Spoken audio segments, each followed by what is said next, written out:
The Locusts are beasts, beasts from beneath. We wanted to see them in dark places, but see that face that just kind of peers out of the darkness, you know, and would steal children in the night, that type of thing, you know. We really wanted this idea of a subterranean monster and not an alien.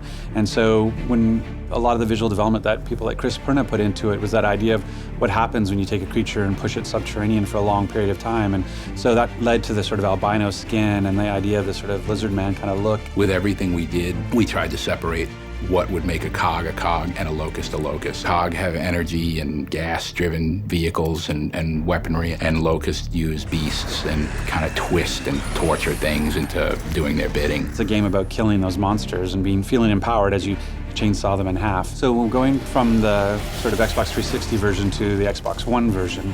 We had to look very carefully about how far to push things. And so really what we tried to do is really try to stay true to what was there, but kind of clean it up. The Locusts are a bit of a motley crew. We have the giant boomer, we have the drone, and creatures like the corpse are kind of compiled out of lots of different anatomies. We really wanted to amp up this idea of they're earthy and they're dirty and they have a lot of cracks. And if you look at the Locust weapons, they have a lot of they look like dry earth sort of cracking on the paint. So even for things like leather and metal, we created standards. So we had one specific set of metal, one specific leather texture and skin texture that we could then share across all the Locust characters. And in the end, this made them feel all like they belong in that same world, and like they all came from that one place. You even see elements of kind of real world things in there. So where armor sits against skin, you start to see that the skin looks ill and worn and sore, for want of a better word.